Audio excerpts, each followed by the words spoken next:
美军官员刚走，塔利班和伊朗就爆发了冲突，美军早就埋下了定时炸弹。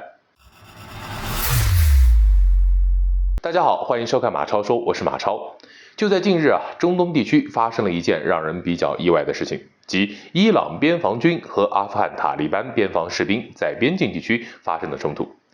伊朗方面声称，冲突导致2名伊朗边防士兵死亡，2名伊朗平民受伤，而阿富汗内政部发言人则声称，冲突造成了2国各1人死亡，另外有多人受伤。我们普遍的认知就是塔利班和伊朗同样作为反美斗士，为何还有冲突呢？其实敌人的敌人就是朋友这一点在中东地区似乎并不成立，因为有很多邻国之间有各种各样的摩擦，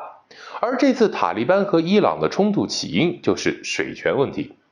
伊朗指责塔利班违反1937年的条约，限制从赫尔曼德河流向伊朗受干旱影响的东部地区的水，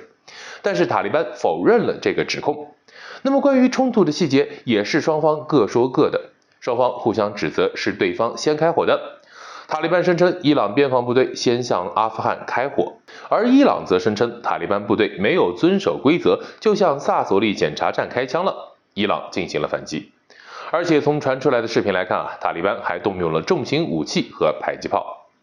在边境对峙的塔利班机械化部队美械的比例还是挺高的。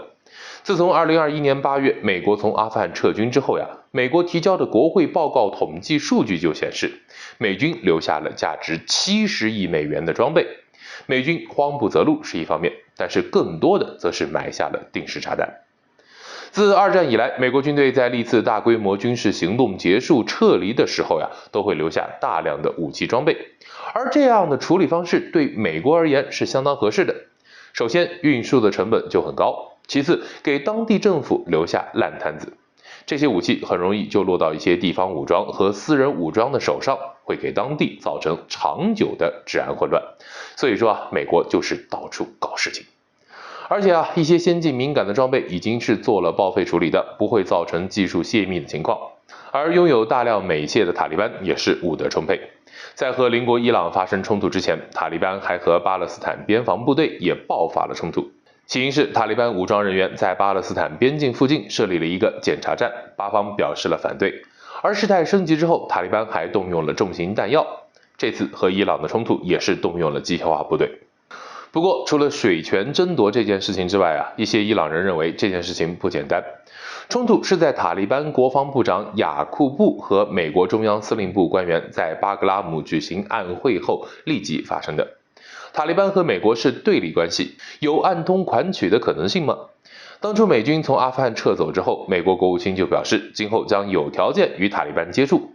那么时隔2个月，美国和塔利班举行了撤军后的首次会晤。临时政府外交部发言人巴尔西称美方表示将向阿富汗提供人道主义援助。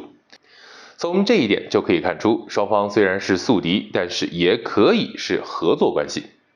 而在塔利班和伊朗爆发冲突之后，伊朗学生通讯社近日就报道称，伊朗和阿富汗塔利班达成了谅解，并且将派遣联合调查小组前往冲突地区进行进一步的调查。冲突是否熄火还是进一步扩大，还得看后续的发展。不过按照我个人的理解在中东大和解的背景之下，正是发展的好时候，这个时候挑起动乱其实对谁都没有好处。阿富汗苦于美国挑起的多年战乱，伊朗苦于美国制裁多年，更应该和和气气的坐下来，和平解决矛盾和问题。刀剑相向只会让亲者痛，仇者快，好好搞发展才是最重要的。好的，本期话题到此结束，感兴趣的朋友记得点赞关注，我们下期聊。